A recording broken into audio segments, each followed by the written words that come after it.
The last part, Yeah. I guess, was I asked Tristan because he was the one that made the prediction that this race was going to be close, even if it's now slightly favoring Trump. But do you think it's Right. going to be close? I think elections are a momentum game, and I think losing momentum in the last 2 weeks of election is really bad. So the way the momentum is shifting tells me that it's actually going to be a blowout. Now I might be wrong, and the polls might be biased, but I think they're right. And I think if the polls are like showing a slight lead for Trump, if I base it on 2016 and 2020, small sample size, those years were biased towards the Democrats. So I'll give it to Trump, and I think he's going to win on at least an electoral landslide. And I also think he has a nobody's really talking about it, but I think he has a serious shot at the popular vote win. And I'm also seeing like a huge momentum shift in early voting. Like the Democrats usually have a huge advantage in early voting, and this is not. They're not connecting. And one of the things that's being showcased is that they're losing like male, Black, and Hispanic voters, which are typically like vote very much traditionally Democratic voters. So there's just that shift where people are kind of. It seems like they're a huge part of their base is not motivated or might be even abandoning the Democrats for Trump. There was some other issues around how Kamala has been campaigning for Black and Hispanic voters, and she's just not connecting in the way that past candidates have. Yeah, actually, we'll talk about that precisely.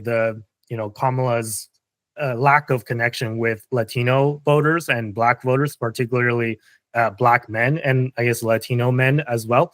It appears that she's definitely had some issues there, and her solution to the issues are, let's just say, not the greatest in my opinion, but we'll talk about that in the next segment. I just on that note, I just wanted to maybe go back to something that Tristan brought up earlier, which is, there is a large group of people that tend to just vote for the party, right? So if they're lifelong Democrats, they always vote Democrat, regardless of if it's Obama or if it's Hillary Clinton or if it's Kamala Harris or Joe Biden. It doesn't matter. They always just vote blue just because that's what they do, right? And I do agree with you, Tristan, on that there is a lot of people like that, and there's a lot of people on the red side as well, right? They always just vote red no matter who the candidate is. However, I think every election, and even elections here in Canada, but let's just talk about the US right now.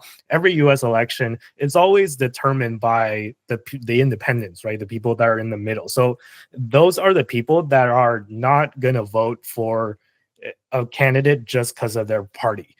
So I think that's where the disconnect between the Kamala Harris campaign and the voters is that they're not reaching enough independence. And I think that that's really what kind of maybe my prediction is that will be the determining factor, is that the candidate actually matters. People went out in droves to vote for Obama because he was a very charismatic candidate. And when it was Hillary Clinton's turn to run, people did not show up in droves, and that's why she lost, right? But Sunil, you were going to add something to that.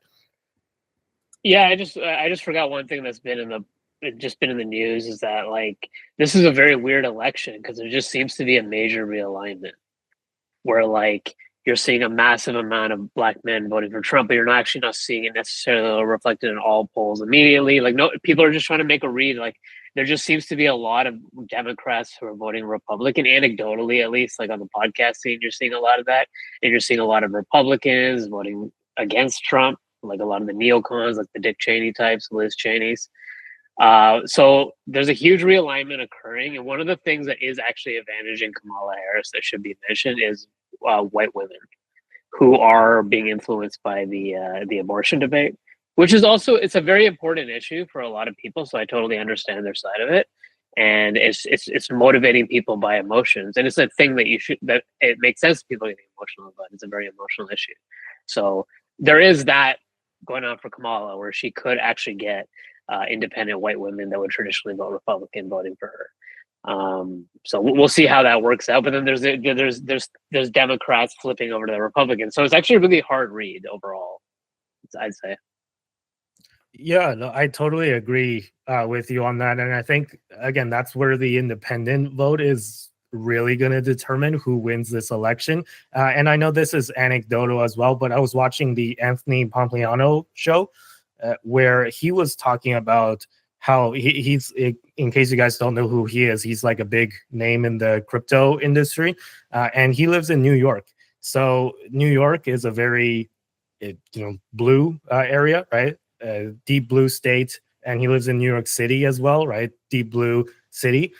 But he says anecdotally that out of all the friends that he knows, the friends that have voted Republican, specifically that voted, probably for Trump as well, but for, generally the more right-leaning crowd, there's not a single person that he knows that is what he would call a traditional Republican that is going to switch and vote for the other side this time. I know like the Kamala Harris campaign has been saying how, there's a big push of the Dick Cheneys and like the Liz Cheneys and like the old guard of the Republican Party kind of rejecting Donald Trump. And there are, the Republicans that have voted for the Republican candidates throughout every single election that's just going to abandon Trump because, he's such an unpalatable candidate. I don't doubt that there's people like that out there, but I just think that there's not that many people out there. So I think that Trump is net gaining independent voters. Is what I'm getting at. And I think that's anecdotal, but I think that's kind of what's propelling Trump.